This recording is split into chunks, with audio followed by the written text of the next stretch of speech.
பொதுவாக நாம் ஆண்டவனை நோக்கி செல்வதனுடைய நோக்கமே நம்முடைய வாழ்க்கை ஒரு அர்த்தம் உள்ளதாக இருக்க வேண்டும், பிறர் பார்த்து கொண்டாடக்கூடிய வகையில் நாம் உயர்ந்து நிற்க வேண்டும் என்பதுதான் நம் ஒவ்வொருவருடைய நோக்கம். வாழ்க்கை ஒரு அர்த்தமுடையதாக இருக்க வேண்டும். நான் சென்ற முறையே சொல்லியிருந்தேன் உங்களுக்கு, வெறும் ராமாயணம், பாரதம், பகவத்கீதை என்று இல்லாமல் நல்ல மனிதர்களுடைய புத்தகங்களிலிருந்து புதிய புதிய செய்திகளை உங்களுக்கு எடுத்துச் சொல்வதும் இந்த ஆனந்த ஆரம்பத்தின் ஒரு நோக்கம். அந்த வகையில் மனசே ரிலாக்ஸ் ப்ளீஸ், இளைஞனே ரிலாக்ஸ் ப்ளீஸ் என்று இறை வழிபாட்டை புதிய வடிவில் ஒரு ஜென் தத்துவ வகையில், ஒரு ஓஷோ வழியில் எளிய கருத்துக்களோடு சொல்லக்கூடிய சுவாமி சுகபோதானந்தாவினுடைய நல்ல நெறிகளிலிருந்து சிலவற்றை சாறுபடிந்து கொடுக்கின்றோம். அந்த வகையில் இன்றைக்கு வாழ்க்கை ஒரு அர்த்தமுடையதா அப்படிங்கிற விஷயத்தை பார்க்க போகிறோம். அப்படியே சாமியுடைய உரைநடையிலேயே சொல்கிறேன். வேகமாக ஒரு சத்சங்கத்திற்கு சாமி கிளம்பி கொண்டிருக்கிறார். ஒரு 30 வயது மதிக்கத்தக்க ஒரு இளைஞன் ஓடி வருகின்றான். சுவாமி, உங்களிடத்தில் வாழ்க்கை பற்றி ஒரு சந்தேகம் என்றார். சாமி ஒற்றை பொன்முறுவலுடன், எனக்காக ஒரு 300 பேர் சத்சங்கத்தில் காத்து கொண்டிருக்கிறார்கள், உன்னுடைய வாழ்க்கை பற்றி நீ தெரிந்து கொள்ள வேண்டும் என்றால் சற்று பொறு என்று சத்சங்கத்திற்கு போயிட்டு 3 மணி நேரம் கழித்து மீண்டும் வருகின்றார். தனக்காக 3 மணி நேரமும் அமர்ந்திருந்த அந்த இளைஞன் வாழ்க்கையில் ஏதோ ஒரு தேடுதலை நோக்கி வந்திருக்கிறான். அந்த வாழ்க்கையின் தேடுதல் உடைய மனிதனுக்கு நாம் நல்ல பதில் சொல்லியாக வேண்டும். என்னப்பா உன் சந்தேகம்? சாமி, எனக்கு ரொம்ப வாழ்க்கை போர் அடிச்சிருச்சு.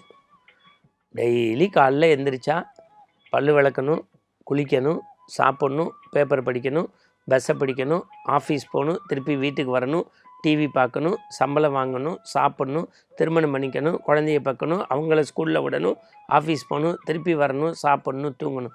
இதையே தொடர்ச்சியாக இருக்குது. எனக்கு வாழ்க்கையில் ஒரு அர்த்தமே புரியல, ரொம்ப போர் அடித்து போச்சு, வாழ்க்கை பெரிய அர்த்த புஷ்டியாக இல்லை, என்ன பண்ணுறது, என்ன பண்ணலாம் அப்படின்னு சுவாமி கேட்குறாரு. என்ன பண்ணுறது நீங்கள் சொல்லுங்கள், என்ன பண்ணலாம்? சாமி, பேசாமல் உங்களோட நானும் காவியை உடுத்தி ஆசிரமத்துக்கு வந்துடுறேன். சாமி, நானும் உங்களோட காவியை உடுத்தி ஆசிரமத்துக்கு மகிழ்ச்சி தான். அவர் சொல்கிறார், மகிழ்ச்சி தான். ஆசிரமத்துக்கு வந்தாலும் அங்கே பெரிய புதுமை புரட்சியெல்லாம் இருக்காது.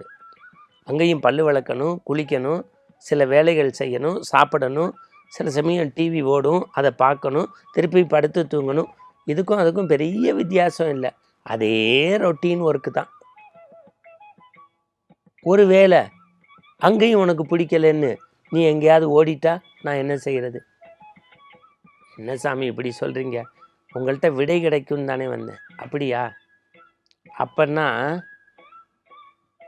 இந்த புஸ்தகத்தில் இந்த கதையை படி அப்படின்ட்டு போயிட்டார். சாமி, நான் உங்கள்கிட்ட கதை கேட்கவோ கதை படிக்கவோ வரல, வாழ்க்கையினுடைய அர்த்தம் எனக்கு சொல்லுங்கள். அதான் ராஜா, கொஞ்சம் பொறுமையாக இந்த கதையை படி, கொஞ்சம் பொறுமையாக இந்த கதையை படி. இப்போ ஓர் இளைஞன், அந்த கதையில் தொடங்குது, ஓர் இளைஞன் வாழ்க்கை பற்றி அர்த்தம் தெரியாமல் ஒரு ஞானி இடத்தில் போனான். அந்த ஞானி எவ்வளவோ சொல்லியும் இது எல்லாம் நான் கேட்டு பழகிவிட்டேன், புதிதாக என்றான்.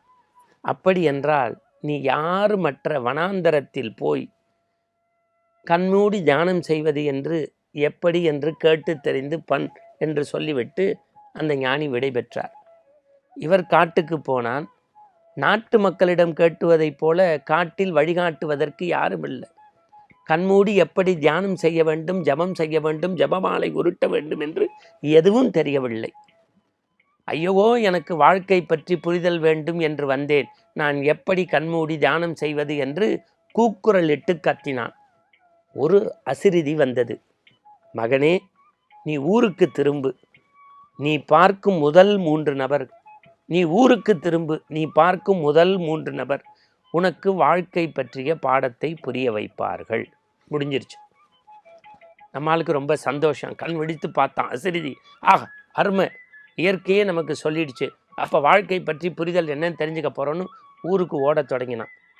அப்படி போகிற வழியில் ஒரு மரத்தச்சன் மரத்தை அப்படியே தச்சு வேலை பண்ணிக்கிட்டே இருந்தான். அவன்கிட்ட போய் வாழ்க்கை அர்த்தம்னா என்னன்னு கேட்டான். அதெல்லாம் நமக்கு தெரியாது, டெய்லி வருவேன், மரத்தை தச்சு வேலை பண்ணுவேன்னா. அடுத்து கொஞ்சம் தூரத்தில் ஓடினா ஒரு கொல்லம் பட்டற எக்கை காய்ச்சி உருக்கி அதை தகடா மாற்றினான். எக்கை காய்ச்சி உருக்கி அதை தகடா மாற்றினான். இது கொல்லம் பட்டற. அவன்கிட்ட கேட்டான். அவனும் வழக்கம் போல சொன்னான், இதெல்லாம் நமக்கு தெரியாது, இதுதான் நம்ம வேலை. அடுத்து கொஞ்சம் தூரம் ஓடி வந்தால் ஒரு இரும்பு பட்டறை. முதல்ல பார்த்தது தச்சன் மர வேலை. அடுத்து பார்த்தீங்கன்னா ஒரு கொல்லம் பட்டறையில் எக்கை காய்ச்சி உருக்கி அப்படியே தகடாக்கினது. மூணாவதாக வந்த வெறும் பட்டறை. இந்த தகடு மாதிரி இருந்ததை அப்படியே ஒல்லி கம்பி கம்பியாக பண்ணி கட்டி கட்டி விற்றுக்கிட்டு இருந்தான். அவன்கிட்டையும் போய் கேட்டான், இதுதான் எனக்கு தெரியும்னா. இதுதான் வாழ்க்கையா? எவனுக்குமே தெரியலன்னு அப்படியே கடற்கரை நோக்கி போனான். போய் அப்படி காலார தண்ணியில் கடலில் விட்டுக்கிட்டு மணல் பரப்புகளில் உட்காந்தான்.